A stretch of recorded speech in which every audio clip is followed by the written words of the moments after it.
9 AD, the empire stood at the height of its confidence.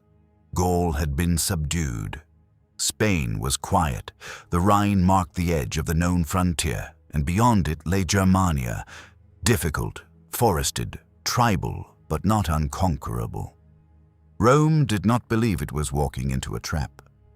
Roman governors had already begun administering the territory east of the Rhine as if its absorption were only a matter of time. Taxes were collected. Roads were surveyed. Garrisons were installed.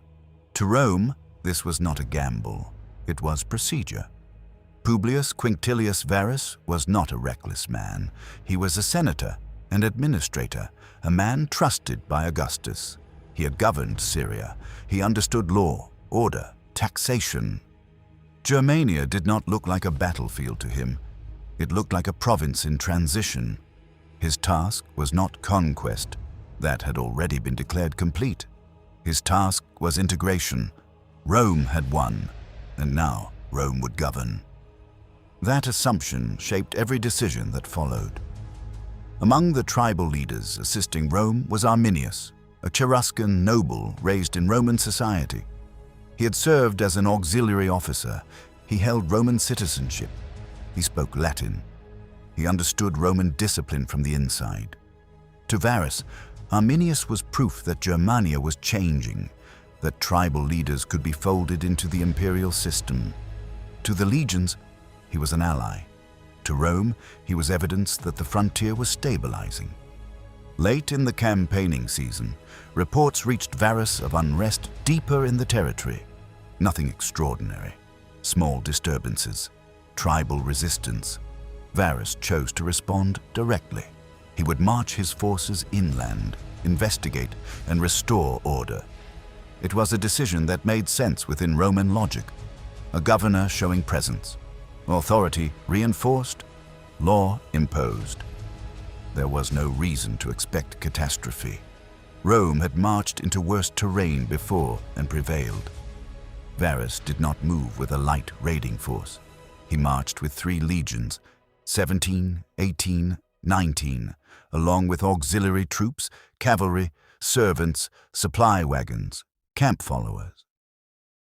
It was a long column, stretched and heavy. This was not a formation designed for battle. It was a provincial procession moving through what Rome believed was already subdued land. The forest did not feel like enemy territory. It felt like incomplete administration. Arminius advised a route through difficult woodland to reach the reported unrest quickly. Varus accepted.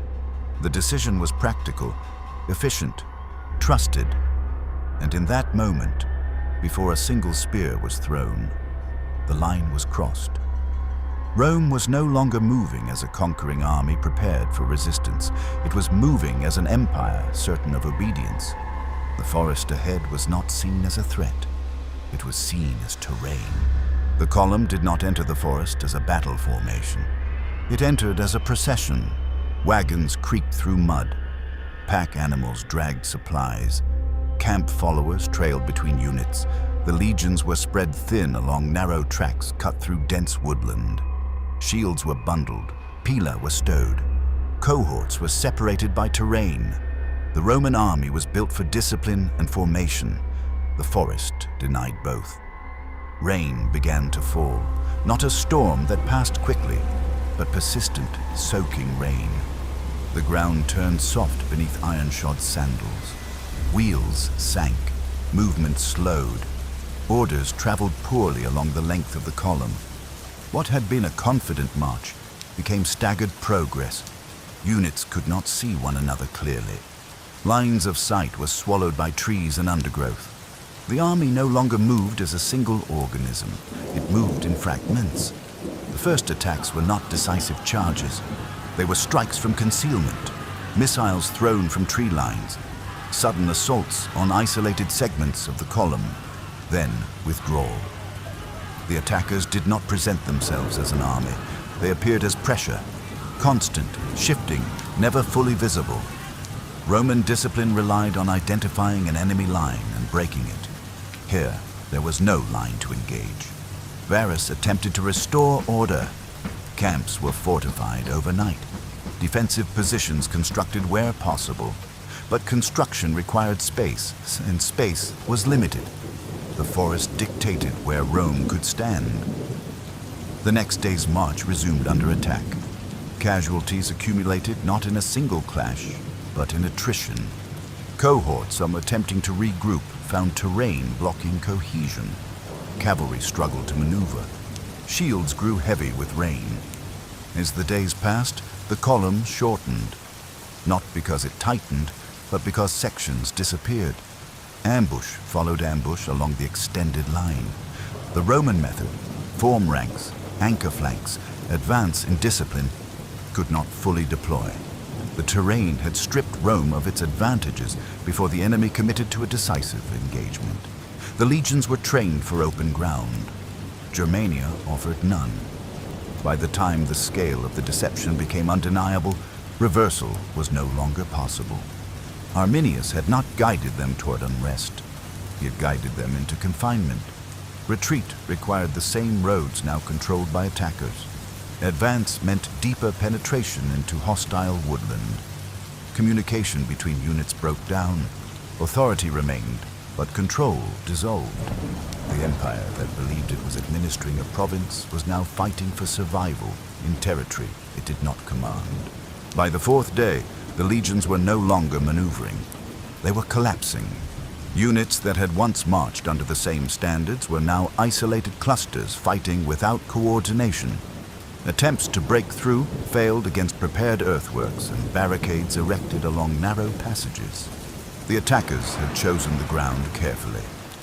Rome had been shaped by terrain into something brittle, and once brittle things begin to fracture, they do not recover their strength. Varus understood before the end that the situation could not be reversed. Accounts describe him falling on his own sword rather than be captured. Whether in despair or calculation, the result was the same. The commanding authority of Rome lay dead inside the forest.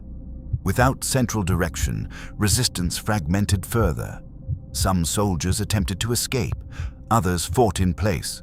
Many were hunted down after the line disintegrated. The standards of legions 17th, 18th, and 19th were taken. 3 legions ceased to exist. In Rome, the shock was not merely military. Augustus had believed Germania was stabilized. He had redistributed forces elsewhere. The loss was not just of men, but of certainty. Ancient sources described the emperor pacing at night, calling out for Varus to return his legions.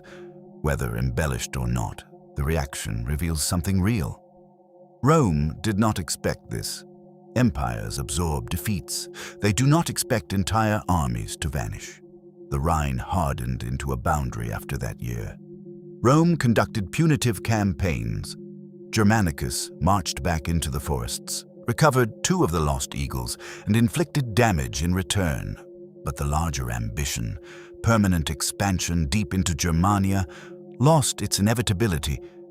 What had seemed administrative became optional. What had seemed secure became cautionary. The empire recalculated. Legions 17, 18, and 19 were never reconstituted. Their numbers were retired. Rome did not erase defeats lightly, but it did not forget them either. The forest became a memory embedded in imperial policy. Expansion was no longer assumed to be permanent simply because Rome declared it so. Geography had asserted itself.